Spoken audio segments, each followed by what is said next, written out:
I just wanted to start with a question to the audience before we get going and introduce our panel members. Just by show of hands, the question is, with the world population at 7.4 billion and soon to be, by 2050, 9.7 billion, can small-scale local agriculture feed the world? By show of hands, how many people believe that to be true? I know this isn't, well, good, not all the hands are going up, that's good, I thought. Okay. So, we are going to start with our introductions of our panel members. And I just got handed their bios, so I'm going to be more or less winging it here, I'm sorry about that. So starting from my far right, we have Ever Bryn.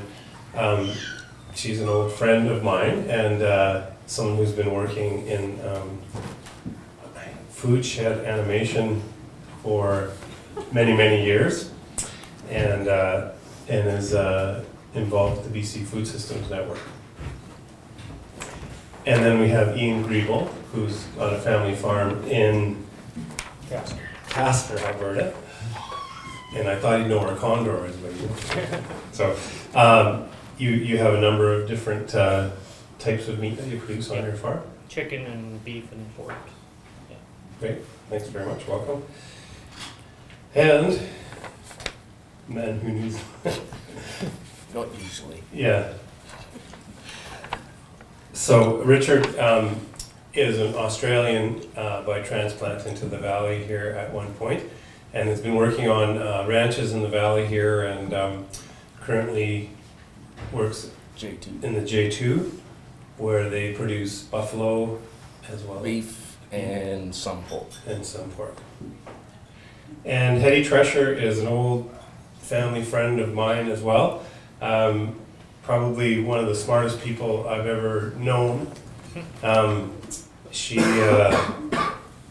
They have had a very successful purebred Charolais operation up in Briscoe for many years, and it's I can travel around the whole country, and everybody seems to know the legacy within the beef world of Briscoe Charolais, and Hetty was involved in developing software as well very early on, so she's a very progressive and amazing person. So it's a great group of people that we have here to work through some of the questions that we have today. And so we wanted to start with, might as well start just working from the one side there. There was a couple of questions that we handed each of our panel members. The first one is, are we ignoring the world's food needs if we move towards smaller scale, localized meat production? That's the first question. And how can the slow food principles of good, clean, and fair fit within your meat production operation? So these good, clean, and fair are tenets, I guess, of the slow food movement. And good is defined as quality, flavorsome, and healthy food. Clean is production that doesn't harm the environment. And fair is accessible prices for consumers and fair conditions and pay for producers. So, starting with Abra, they're going to give us a few minutes each, and then we're going to open it up to some questions from the audience.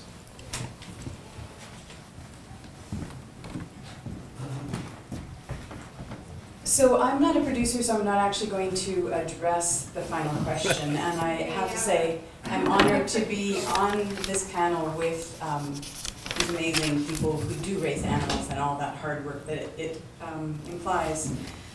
But I want to actually address the question. I don't want to address the question. I want to address the assumptions that underlie that question. It implies that a movement away from larger scale and export-oriented production. And I think we need to examine that premise that the world's food, because the world's food needs, when we talk about that, it tends to conjure up the hungry in the global south. There's all kinds of myths involved there. As of 2015, who do you think was the world's largest exporter of beef? Which country? Any guesses? Brazil. Pardon me? Brazil. Pardon? China. India. India is the world's largest beef exporter as of late last year, followed by Brazil and then Australia.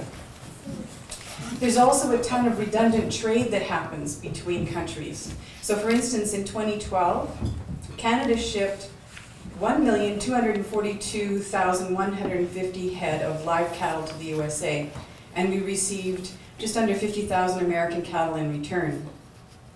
We also exported to the USA almost exactly what we imported back from them. We shipped 199,000 metric tons of beef and got back 173,000 metric tons of beef. We're not actually shipping food to feed anybody. We're shipping food for profit for the large corporations that control these supply chains. And I think everyone in this room knows that there's a very few exceedingly large, excessively large, one would say, companies that control meat movement and meat processing around the world. The other thing that's interesting moving further south is that we shipped, back to this sort of trading thing, we shipped 19,000 metric tons to Mexico of beef, and then we imported exactly that same amount back from them.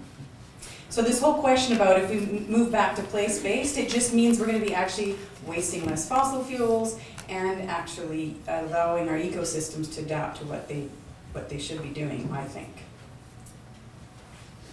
I have no biases though.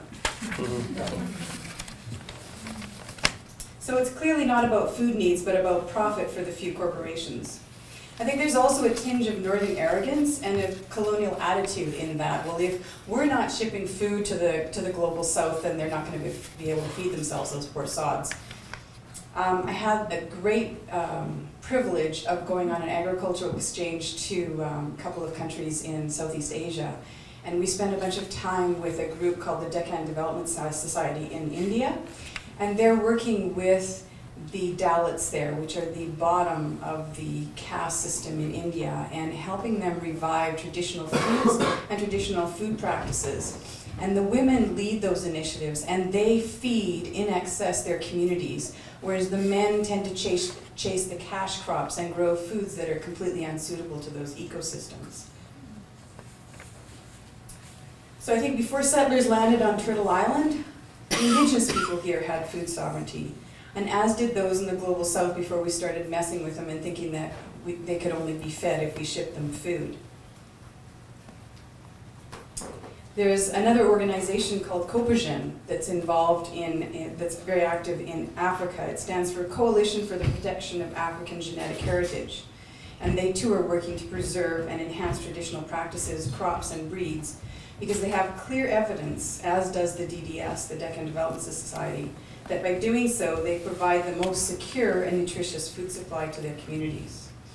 There's academics who are backing up that information with data. So people like Jules Pretty and Michel Pimbert, you can go to their works and find that in fact there is plenty of evidence that small-scale, place-based food systems can feed the world. So when we're talking about good, clean, and fair with regards to meat, I'm actually a rather rabid activist against large-scale federal plants and confined animal operations and the devastation it does to everything and everyone involved. We need to be talking about farm-based slaughter. We need to be talking about provincially licensed plants. As an example, in Brooks, Alberta, the plant that used to be XL and is now JBS, which is the world's largest processor of a lot of meat, different species, they process in 1 week what all of the provincially licensed plants in BC do in 1 year. There's a qualitative and quantitative difference when it comes to meat, when you're putting things through facilities at that rate. Never mind what happens to the animals and the peoples involved. I think we need to return to place-based meat systems in order to ensure that both the farmer and the abattoir operator, both who are absolutely key in that supply chain, make a living and to support fair and ecological food systems.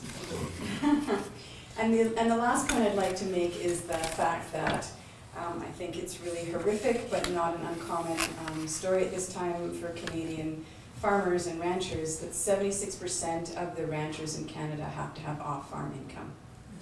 Thank you. Thank you.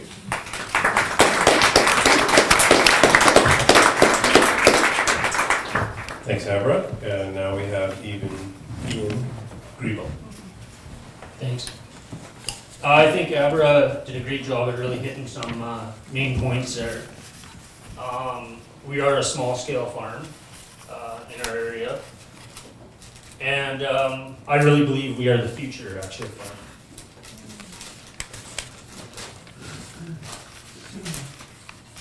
So I think one of the first things we need to look at is we're raising our beef mostly on grain here. And I think the grass-finished animal is not only healthier, but also it's going to take a lot less energy and resources to create that animal. So if we get rid of our corn crops, barley, oats, soya, and we plant them back to a pasture-based system, and we get rid of all that harvesting equipment, we get rid of all the transportation of this livestock, and all the energy that goes into that, I think we're actually creating a real sustainable agriculture.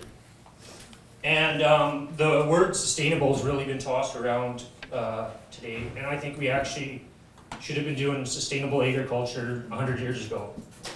And we're actually looking at what we call now regenerative agriculture. And so part of this regenerative agriculture, we're looking at grazing and kind of how we can do that to really build our topsoils and regenerate our land. And to do that, we look actually at these people right here and their ancestors and what they did on the land here. And what they did was hunt the buffalo in real tight, small groups, along with predators, and move them quickly and fastly across our prairie landscape. And they've been removed from the land now, especially where we're at. And so now it's our responsibility to act in the same way as the native people did. And so what we're looking at is really moving our animals in a very tight and fast-moving pace kind of across our farm and building topsoil. And so I really believe that if we do this type of agriculture, not only does our land become more fertile, we personally actually need less land, which is going to allow more farmers, is what we really actually need in this country. Right now in our community, we're losing farmers at quite a rate, and it's just becoming bigger farmers and bigger farmers. And the problem with bigger farmers is it's a lot more difficult to manage the land and care for the land when you're doing such a scale. So what we need is highly intelligent, enthusiastic, courageous people to come back to the land and really care for it. So I think with that, if we had more people farming, more of us, and really taking care of things, we'd have no problem feeding this country and this world. To say that though, it's an incredible hurdle for us to get over. It's not an easy answer, but I think kind of this group and the start of this conversation and people looking at pushing this forward is really going to help the answer and really make a change. And then on our farm, kind of looking at this good, fair, and clean, we actually, right now, we're using all these in the way we raise our animals. I kind of talked about clean being the production that does not harm the environment, and I think if you really look at how you manage your animals, you can heal the environment and really work with that.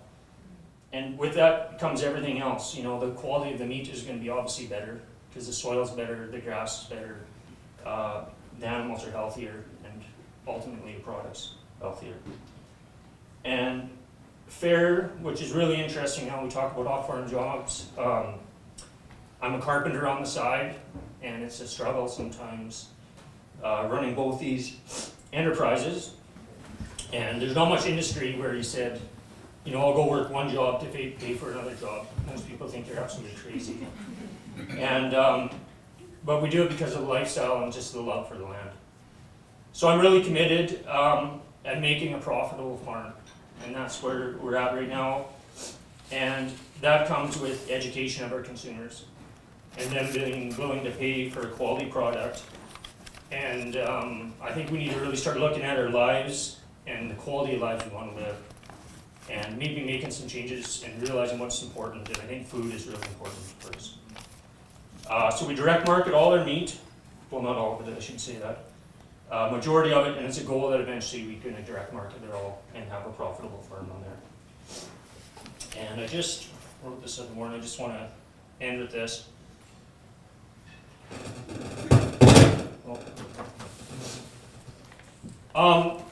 I really believe that we'll not heal this planet with anxiety, worry, and fear.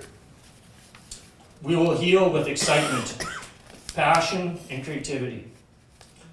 We must no longer be victims to the destruction of our earth and take real responsibility for our actions and our lifestyles. This responsibility will not only empower us, but it will create change, it will empower others, and it's ultimately what will heal our planet. Thank you.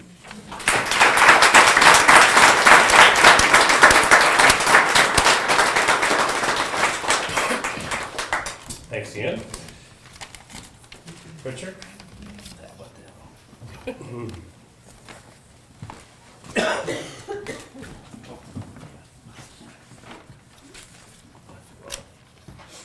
So I got lots of notes, but that don't mean I'm gonna follow any of them. 5 minutes, Richard.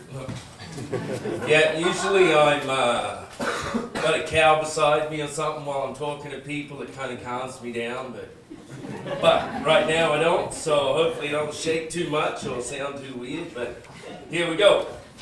I even forgot the first question, but the actual title to it, but I think one of the main benefits to small-scale farming is going to be people's ability, especially producers' ability, but let's start with producers. Producers' ability to be able to produce a better product. Spend that time, that one-on-one with animals. Just the bigger scale farming and feedlots and stuff like that, I think one of their main problems is they're all about making money.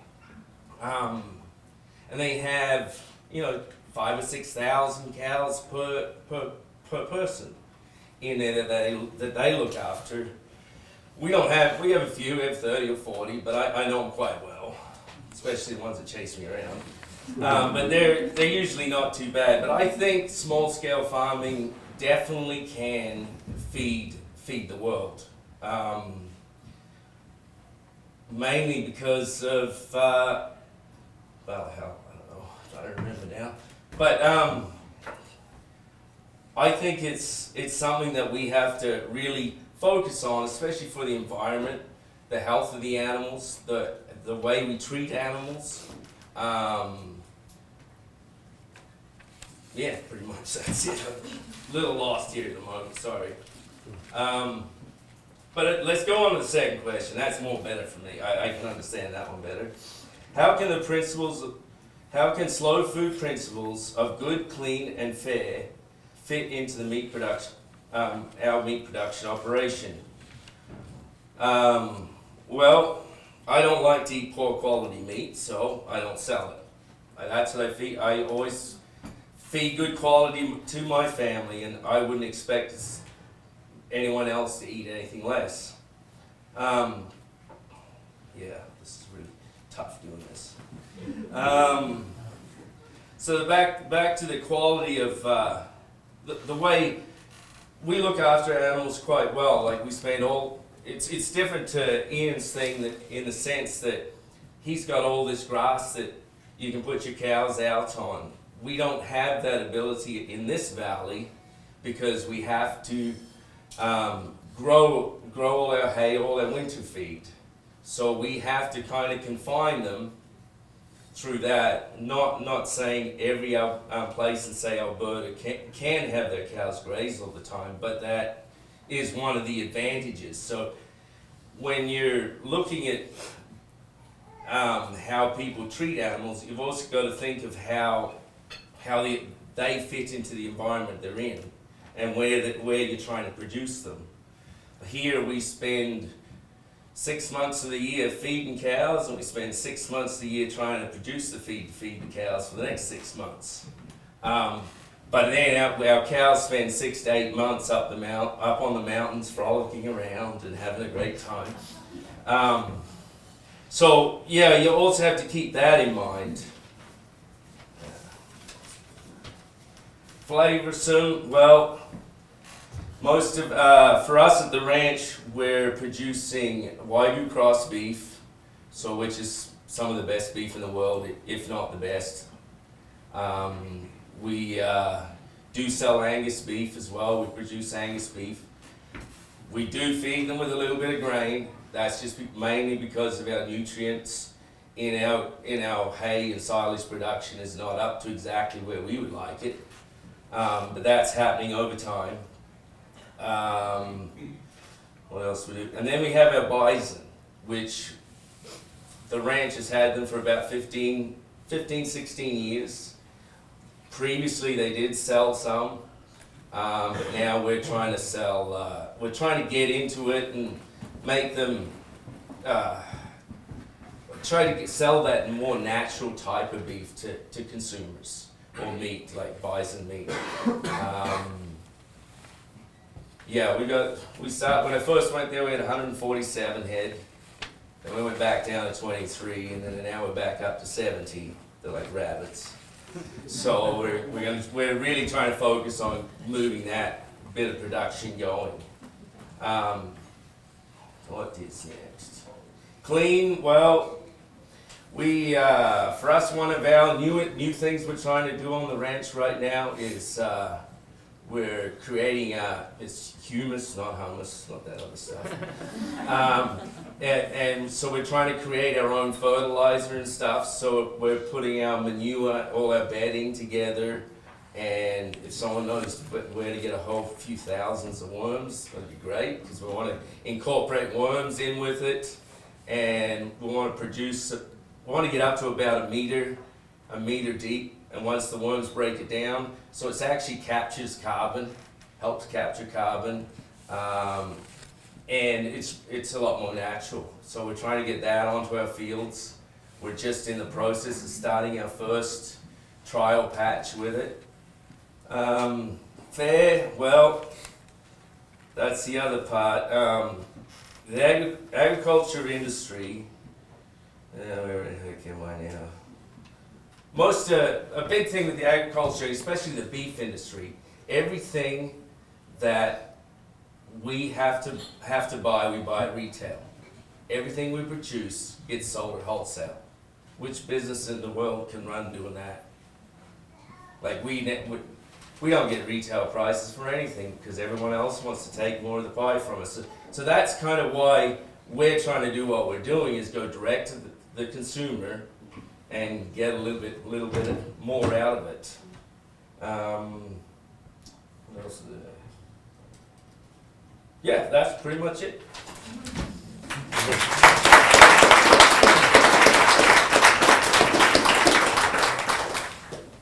Thanks, Richard. I think people have to appreciate how hard it is for us farmers. We generally are farming because we are maybe like animals or are more comfortable with less people around. So it's challenging to speak in front of our cows, and these guys are doing a great job. So Hetty, you're next. Okay, good morning, everybody. I'm not used to that. That's for sure. I have been called the world's biggest realist, and I have to disappoint with the first question. I have to tell you honestly, I'm not sure. If I stand over Little Mountain and look over all of Vancouver, and I kind of think how many small farmers it's going to take to feed all this population, I do have my doubts. However, in my opinion, it's not a question of one or the other. It is a question of building up the small farms, because they definitely have a role to play. And the more we build them up, the less there is need for the bigger operations. So we do have to, it is possible to work in that direction. It will not growing food on a small scale does not reduce the overall amount of food produced. I think a small scale farmer produces more food per acre than the big operations. They tend to use areas that the big operations don't use because it's too small a corner, the machine can hardly turn around. And so, you know, it will add to the food production. It will add to give the consumers who do want naturally produced food a chance to buy that food. Okay, now it also is a matter of infrastructure that is there for the small farmers to use. And there is an excellent article in this month's Country Life where it says, is the loss of infrastructure the death of small farmers? The wheels are coming off. There's places, you know, the auction mart shuts down because there's fewer cattle, because the abattoir had to shut down because of rules and regulations. So it is up to us, you know, to look after infrastructure so that the people who do want to do this farming in a small scale have the opportunity. I mean, we're getting, you know, there's government regulations for, you cannot sell an egg because it might be contaminated. I mean, I have a hard time thinking about that. You know, why, you know, in Europe they don't even refrigerate eggs, and I don't notice a great big death of people dying of them. We're making regulations to kind of cover people's butt. I mean, think of the people who are working in the government. They have a job to do. If something happens, it kind of comes to them, so they over-regulate us. You know, you can't do this, you can't do that. So that is one of the things that small farmers, you know, face. Now, locally, we face the problem that we're raising cattle and we couldn't market them except taking them to Calgary and then buying the meat back with all the add-on costs attached to it. Like Richard said, we're selling wholesale and then we're buying back retail. So our local Farmers Institute is building an abattoir, and this is the way I kind of look at the world. It's no point saying they should do something. The point is, let's do something. So that's part of that. Now, how can a slow food principle of good, clean, and fair fit with your meat production operation? I think that these principles are all the basis of a family farm. Our farm is our home where we raise our children. We work hard at making a living. We care for our land and to keep it healthy and productive. Now, I have worked on our farm for more than 50 years, and I must tell you, quite often I felt I didn't own the farm owned me. And the same goes for the animals that we raise. And I will never forget my daughter looking out at the cows in the corral and remarking, they believe we're their servants. So that's all I have to say. Thank you.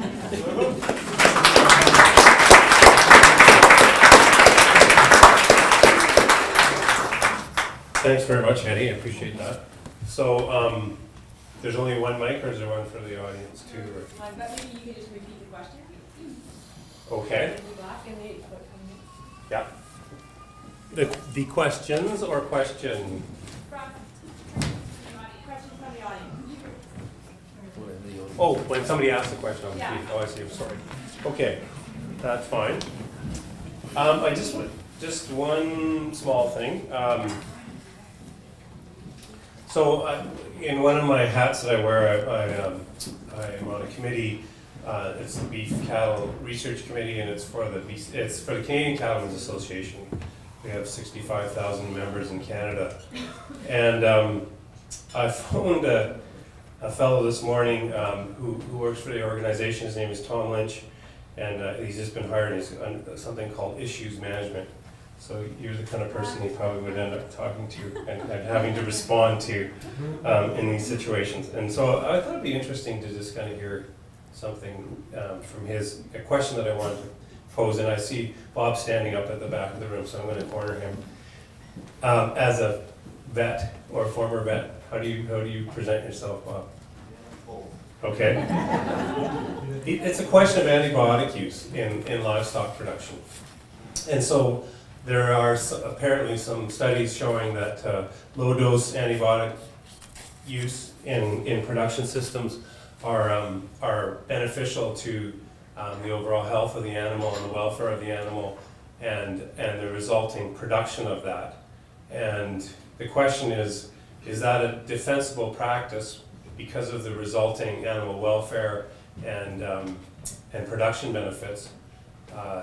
In your opinion, how would you respond to that? And he's interested to hear these whatever the discussion is today will be going back to the Canadian Cattlemen's Association, just so you know, just as feedback to them. Well, of course, that's a really loaded and a difficult question, David. So I just, right off the top of my head, I would say, yes, you can benefit the animals as far as longevity, production, etc., with low doses of antibiotics.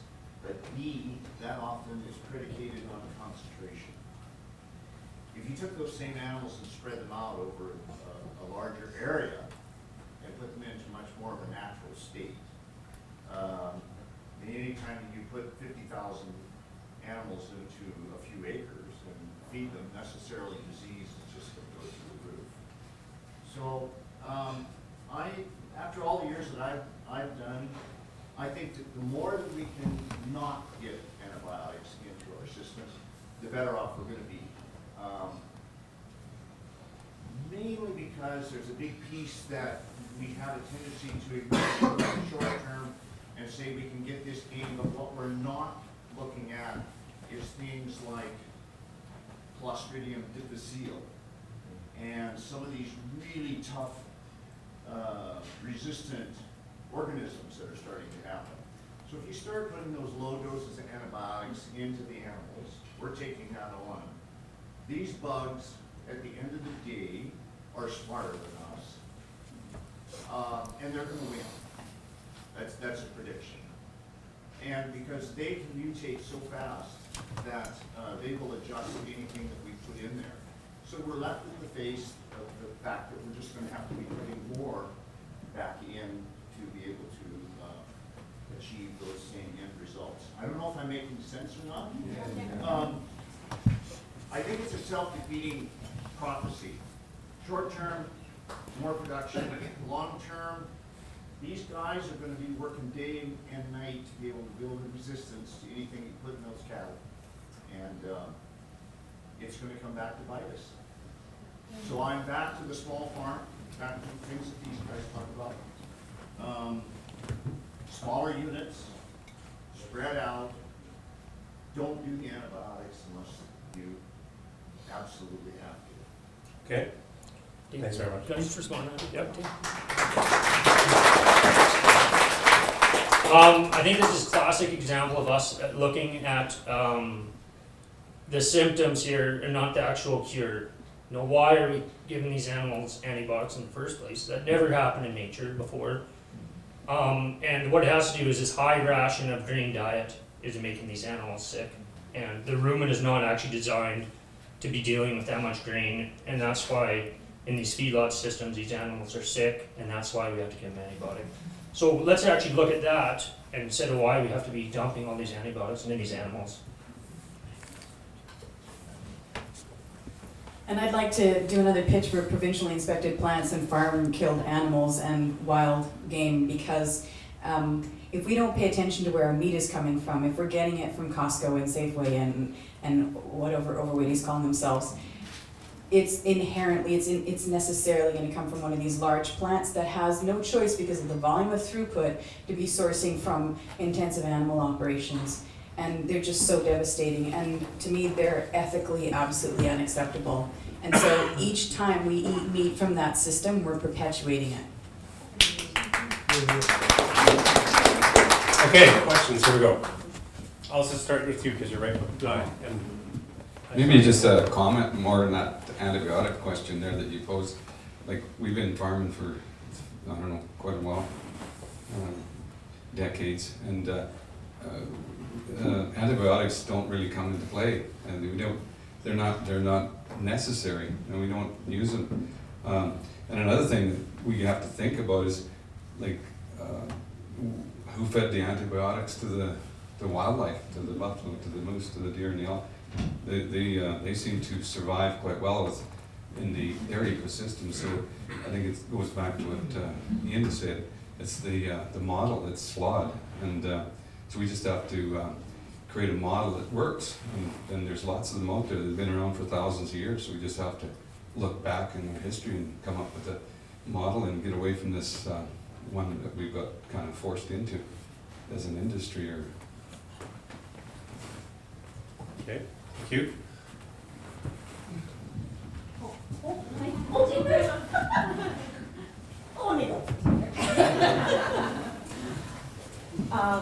Honestly, when I heard that there was representation from the Canadian cattlemen, it just warms my heart. About 15 years ago, I attended an Alberta beef producer meeting in Alberta, and at the time, I brought up the fact that, is it at all possible that we can be streaming something around the grass-finished meat thing, you know? And I personally have been in the cattle business for 40 years, and we did operate a feedlot, my husband and I, but in 1999 we started grass finishing meat.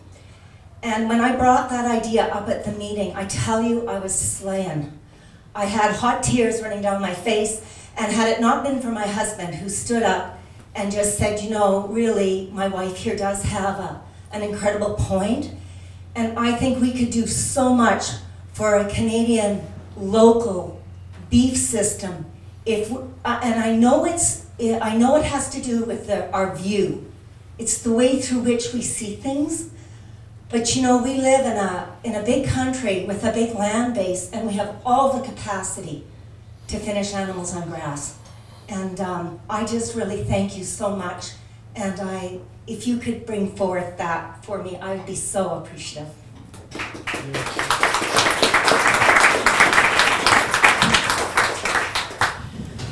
So, Albert, thank you so much. You just speak the language. I love it. We have 3 producers in front of us that have identified a core, something that's actually in their way of allowing them to be successful as a small farmer.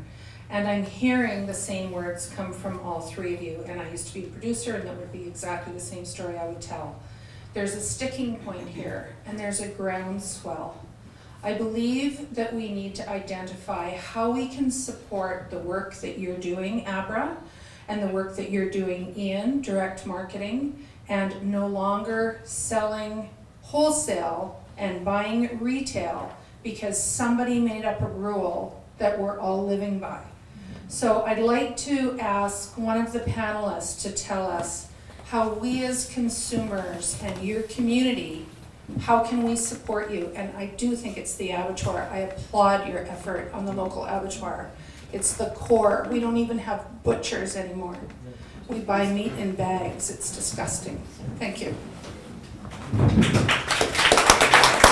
just going to give someone a chance to respond to that. Does someone want to take that question? I have to confess, and maybe I shouldn't say this on video, but I'm not entirely trusting of the so-called sunny ways of our new government, but I do think we have some opportunities. And we need to take our power as citizens. We need to take our power as people who care about the earth and about each other. But I think it's also really important to understand the systems that are operating and where that power lies.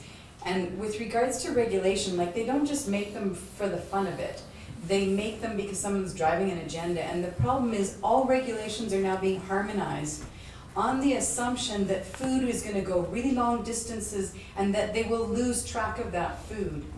Before, when we traded food or we just bought it directly from the farmers or at the farmers market, whatever, if there was a problem with that meat, if it was not safe, everybody knew exactly who'd received it and they could intervene and make sure they got whatever they needed to support their health. Now, when someone eats a hamburger at McDonald's, it has literally thousands of animals in it because it comes from all over the world and is mushed together with what they call pink sludge. So we as human beings who care about each other and this earth need to actually make a lot more noise. There's all kinds of things we should be making noise about, but we need to understand those systems. We need to find who are our allies, and we need to start intervening and saying, you know, Indigenous people need to be able to eat their traditional food. This food safety thing is a joke. It's not real. When we're talking these kinds of direct relationships, it doesn't belong there.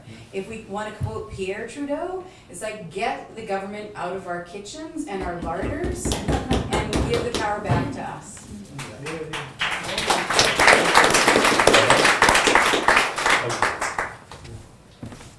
And we're looking for questions too for the panelists.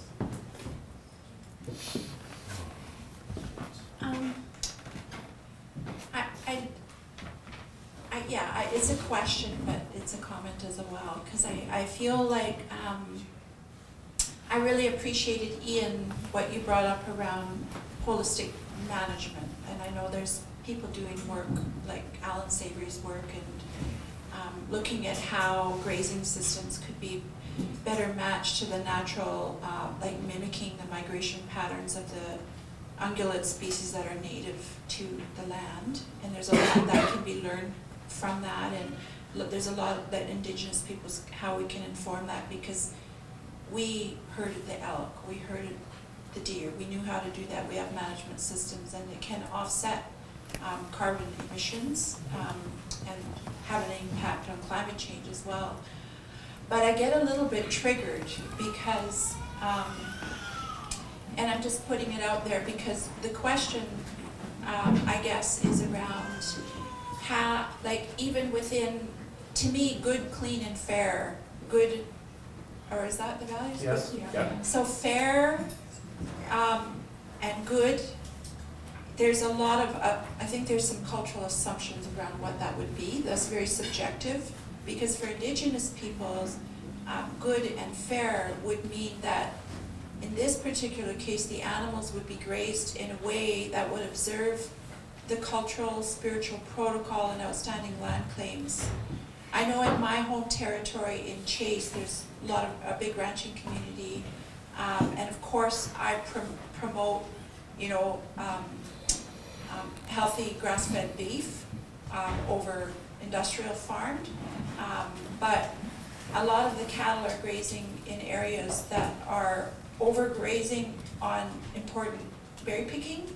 The cows eat the Saskatoons, and they're a really important food source. They compete with the elk and the other animals, and there's conflict. A lot of the ranchers have come out, in some cases with guns, in conflict with our hunters. And this is a reality, this is a point of contention. So I always think about, well, how can we think of maybe some protocols or some healthy relationships around that, because I know there are ranchers who have done that and actually have managed their cattle in a way and had good relationships with the neighboring Indigenous communities. And I really appreciated Deb Fisher, because I think the Métis people give an example of early settler relationships that were healthier and that actually look at Indigenous protocols and land issues. So I'm just putting it out there. It's a big question, but if sometimes those relationships exist, and we just need to know about them and appreciate them. So that's great. I'm trying to get it into a question for the panelists. I just want to give people a background a little bit, and maybe that might help people. In BC, 95% of the land is not owned privately. So, and a significant amount of that is First Nations unceded territory. And so, and we as cattle producers in BC, we often have a small footprint for those people that aren't from BC or this part of the country. And we use a lot of that, what we call crown land, but it's unceded territory often. So the question, I think, is how do we integrate cattle production with First Nations traditional issues, that sort of thing. So I want to take a shot at that. Just a quick little thing there.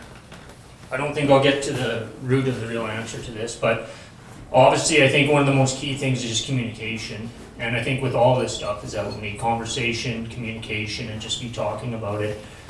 And I think another thing as ranchers and stuff we need to be looking at is really increasing our biodiversity in our farm. And I think it's important, you know, we look at actually planting Saskatoon bushes and properly fencing and maintaining them. And so having this conversation maybe with the native people and, you know what, look, I'm actually gonna do this maybe for you, or, you know, something along those lines. And what we're realizing now is the more plant species, animals, birds, insects, microorganisms we have on our place, just the healthier and everything works together. And I really believe that's something just the native people actually really know.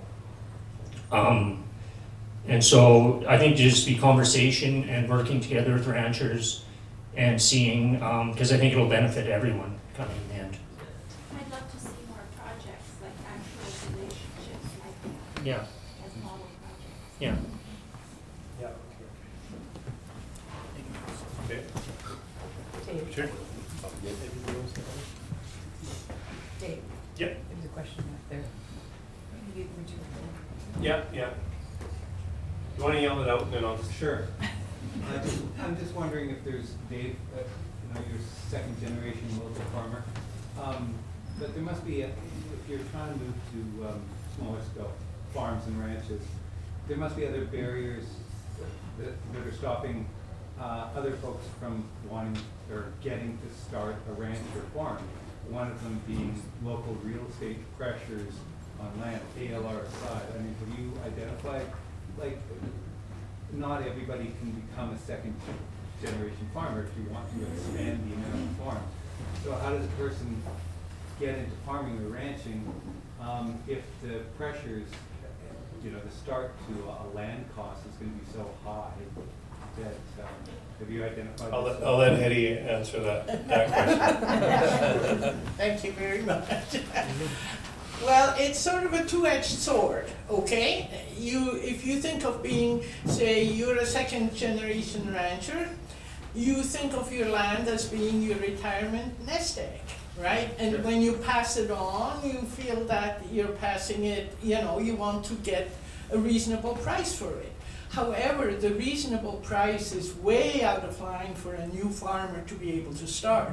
And that is a real, it is a real problem.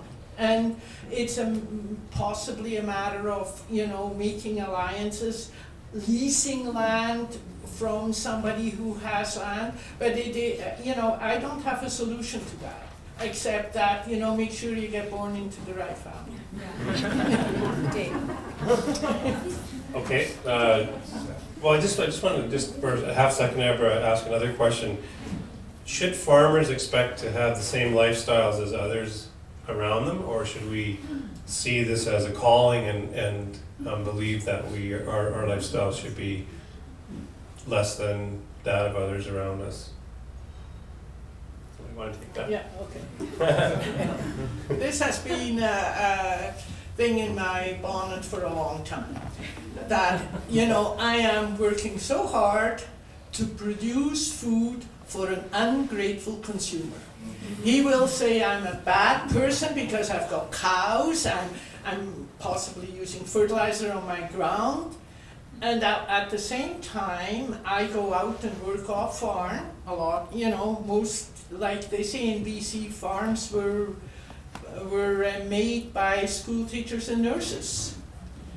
Because unless a farmer had a wife who was a school teacher or a nurse and brought in some cash, he had no, you know, he had to maybe go out and make a living, and then he had to neglect his farm. But that is, you know, it is really a little bit of appreciation from the consumer would help a lot. I do get quite disappointed when I'm always being put into the bad light. Okay, I degrade the environment.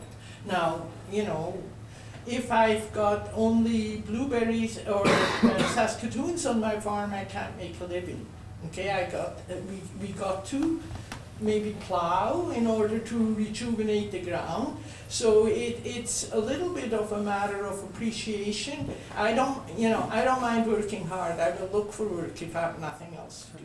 But at the same time, to work hard, to make, when I was raising my family and I could see what welfare payments were, I would have loved to be able to work on that budget. Because, now maybe, I had some things, I had a garden, I always raised my family in the garden. But there is no easy solution to that, to the problem. Somebody else want to take it? I think as a society as a whole, we actually have to look at our lifestyle. The reason we're actually in this shape with our planet is living a specific type of lifestyle, and especially in this Western world. And I actually think we all should be living more like a farmer. Every urban person maybe should have a few chickens, a garden in their backyard. And let's start producing, and that's another answer I think for our country or our world producing our own food, is start having cities produce food. And it's an incredible lifestyle. You're working on the land, you work hard, you're in the sun, you eat your own food at the end of the day. And I think it's incredibly rewarding. And I think if we start looking at our life and what's missing in it, that we're filling with all this consumerism, I think it's that actually this connection back to nature. And so I think not only farmers were blessed with this a little bit, but I think the rest of the world needs to start looking at that.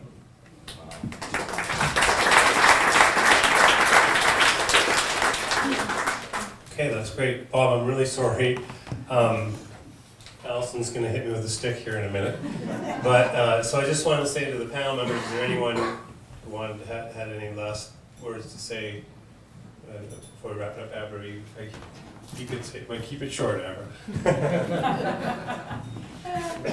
I just want to address the land access question from earlier, because I think we're stuck. A lot of people who like the idea of farming don't really understand just how hard of a life it is, the hard work involved.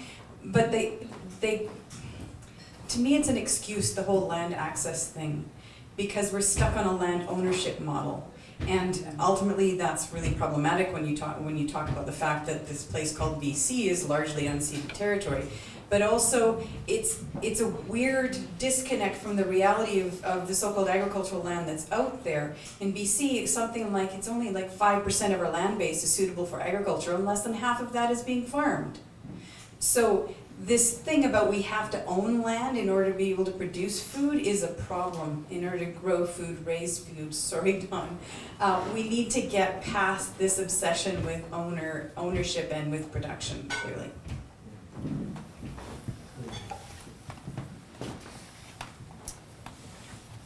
That's it, I guess, Allison, for that session. Thank you all very much for attending, and the people will be around, I guess, after if you have questions or comments that you want to make.